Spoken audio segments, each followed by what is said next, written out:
ಪ್ರೀತಿಯ ಪೋಷಕರೇ, ಇದು ಮಕ್ಕಳ ಸುರಕ್ಷತೆಯ ಕುರಿತಾದ ವಿಡಿಯೋ ಸರಣಿಯ 2ನೇ ಭಾಗವಾಗಿದೆ. ಭಾಗ 1ರಲ್ಲಿ ನಾವು ಹದಿಹರೆಯದವರೊಂದಿಗೆ ವೈಯಕ್ತಿಕ ಸುರಕ್ಷತೆಯ ಬಗ್ಗೆ ಹೇಗೆ ಚರ್ಚಿಸಬೇಕು ಎಂಬುದನ್ನು ಹಂಚಿಕೊಂಡಿದ್ದೇವೆ.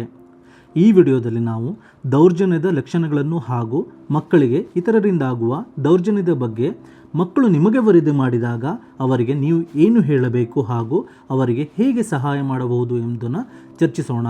ಜೊತೆಗೆ ಅವರ ಭಾವನಾತ್ಮಕ ಸುರಕ್ಷತೆಯ ಬಗ್ಗೆಯೂ ಕೂಡ ತಿಳಿದುಕೊಳ್ಳೋಣ. ಮೊದಲು ದೌರ್ಜನ್ಯದ ಲಕ್ಷಣಗಳ ಬಗ್ಗೆ ನೋಡೋಣ. ದೌರ್ಜನ್ಯಕ್ಕೆ ಒಳಗಾದ ಹದಿಹರೆಯದವರು ಕೆಲವೊಮ್ಮೆ ದುಃಖದಿಂದ ಅಥವಾ ಆತಂಕದಿಂದ ಇರುವಂತೆ ಕಾಣಬಹುದು. ಕೆಲವೊಮ್ಮೆ ಅನಗತ್ಯ ಹೆಚ್ಚು ಬಟ್ಟೆ ಧರಿಸಲು ಕೂಡ ಪ್ರಾರಂಭಿಸಬಹುದು. ಹಾಗೆಯೇ ತಮ್ಮ ವೈಯಕ್ತಿಕ ಸ್ವಚ್ಛತೆಯನ್ನು ಕಡೆಗಣಿಸಬಹುದು. ಯಾವಾಗಲೂ ಸಲಿಗೆಯಿಂದ ಅಥವಾ ನಿರಾಳವಾಗಿ ಹೋಗುತ್ತಿದ್ದ ವ್ಯಕ್ತಿಯ ಬಳಿ ಹೋಗಲು ಭಯಪಡಬಹುದು. ಈ ಮೊದಲು ಸಂತೋಷದಿಂದ ಹೋಗುತ್ತಿದ್ದ ಕುಟುಂಬ ಅಥವಾ ಇತರ ಸಮಾರಂಭಗಳಿಗೆ ಹೋಗಲು ಇಷ್ಟಪಡದಿರಬಹುದು. ಓದಿನಲ್ಲಿ ಮತ್ತು ಇತರ ಚಟುವಟಿಕೆಗಳಲ್ಲಿ ಆಸಕ್ತಿಯೂ ಕೂಡ ಕಡಿಮೆಯಾಗಬಹುದು. ಕೆಲವೊಮ್ಮೆ ಮೈಕೈ ನೋವು ಅಥವಾ ಹೊಟ್ಟೆ ನೋವಿನ ಬಗ್ಗೆ ಪದೇ ಪದೇ ದೂರಬಹುದು. ಕೆಲವೊಮ್ಮೆ ಜನನಾಂಗಗಳಲ್ಲಿ ಅಥವಾ ಗುದದ್ವಾರದ ಭಾಗಗಳಲ್ಲಿ ಸೋಂಕು, ಉರಿ, ಗಾಯಗಳು ಕೂಡ ಕಾಣಿಸಿಕೊಳ್ಳಬಹುದು. ಅಥವಾ ಕೆಲವು ಸಂದರ್ಭಗಳಲ್ಲಿ ಇದು ಗರ್ಭಧಾರಣೆಯೂ ಕೂಡ ಇರಬಹುದು. ಹಾಗೆಯೇ ಇನ್ನೂ ಅನೇಕ ಸಂದರ್ಭದಲ್ಲಿ ಯಾವುದೇ ಲಕ್ಷಣಗಳು ಗೋಚರಿಸದೇ ಕೂಡ ಇರಬಹುದು. ಆದ್ದರಿಂದ ಲಕ್ಷಣಗಳು ಕಾಣಿಸಿಕೊಳ್ಳುವವರೆಗೆ ಕಾಯುವುದಕ್ಕಿಂತ ಮಕ್ಕಳು ಅಪಾಯಕರ ವರ್ತನೆಯನ್ನು ಎದುರಿಸಿದ ಸಂದರ್ಭದಲ್ಲಿ ಅದನ್ನು ಹೇಳಲು ಮತ್ತು ವರದಿ ಮಾಡಲು ಪ್ರೋತ್ಸಾಹಿಸುವುದು ಅತ್ಯಂತ ಮುಖ್ಯವಾಗಿರುತ್ತದೆ.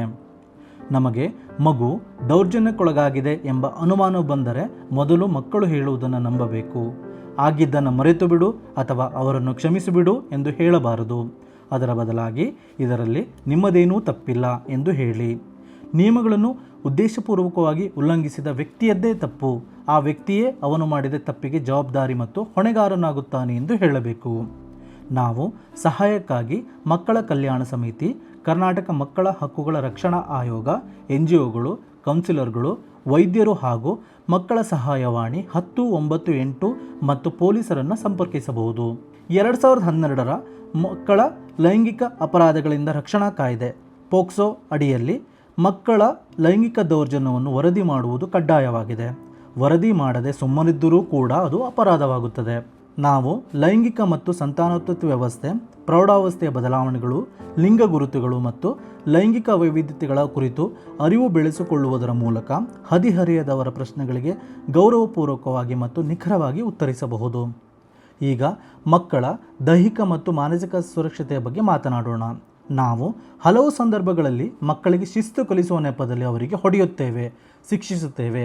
ಮಕ್ಕಳನ್ನು ದಂಡಿಸೋದು ನಮ್ಮ ಹಕ್ಕು, ಮಕ್ಕಳಿಗೆ ಹೊಡೆಯಲು ನಮಗೆ ಅಧಿಕಾರ ಇದೆ ಎಂದು ಹೇಳುತ್ತೇವೆ. ಹೊಡೆಯದೆ ದಂಡಿಸದೆ ಮಕ್ಕಳಿಗೆ ಶಿಸ್ತು ಕಲಿಸಲು ಸಾಧ್ಯವಿದೆ. ಅದಕ್ಕೆ ಸಾಕಷ್ಟು ಉತ್ತಮ ಪರ್ಯಾಯ ವಿಧಾನಗಳು ಕೂಡ ಇದೆ. ಅದನ್ನು ಪುನಶ್ಚೇತನಕಾರಿ ಅಭ್ಯಾಸಗಳೆಂದು ಹೇಳುತ್ತೇವೆ. ಮಕ್ಕಳೊಂದಿಗೆ ಮನಸ್ಸು ಬಿಚ್ಚಿ ಮಾತನಾಡೋದು, ಅವರು ಏನು ಹೇಳ್ತಾರೆ ಅದನ್ನು ಮನಸ್ಸಿಟ್ಟು ಕೇಳುವುದು, ಅವರು ಹಠ ಮಾಡುವಾಗ ತಪ್ಪು ಮಾಡಿದಾಗ ಅವರನ್ನು ತುಂಬ ಕೆಟ್ಟವರು, ನಿಮಗೆ ಏನೂ ಮಾಡೋಕ್ಕೆ ಬರಲ್ಲ, ಅಪ್ರಯೋಜಕ ಎಂದೆಲ್ಲ ಹಣೆಪಟ್ಟಿ ಕಟ್ಟುವ ಬದಲಾಗಿ ನಿಮ್ಮ ವರ್ತನೆ ಸರಿ ಇರಲಿಲ್ಲ ಅಥವಾ ನೀವು ಮಾಡಿದ ರೀತಿ ತಪ್ಪಾಗಿತ್ತು ಎಂದು ಹೇಳಿ.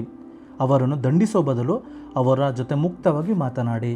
ಅವರು ಏಕೆ ಹಾಗೆ ನಡೆದುಕೊಂಡರು ಎಂದು ತಿಳಿದುಕೊಳ್ಳುವ ಪ್ರಯತ್ನ ಮಾಡಿ. ಹೀಗೆ ಮಾಡಿದಾಗ ಮಕ್ಕಳಿಗೆ ತಮ್ಮ ಭಾವನೆಗಳ ಬಗ್ಗೆ, ಎದುರಿಸುತ್ತಿರುವ ತೊಂದರೆಗಳ ಬಗ್ಗೆ ನಿಮ್ಮ ಬಳಿ ಹೇಳಿಕೊಳ್ಳುವ ಭರವಸೆ ಅಥವಾ ನಂಬಿಕೆ ಮೂಡುತ್ತದೆ. ಅವರು ಯಾವುದೇ ರೀತಿ ತೊಂದರೆ ಅನುಭವಿಸುತ್ತಿದ್ದರೆ ಸಹಾಯಕ್ಕೆ ನಿಮ್ಮಲ್ಲಿಗೆ ಬರುತ್ತಾರೆ. ಧನ್ಯವಾದಗಳು.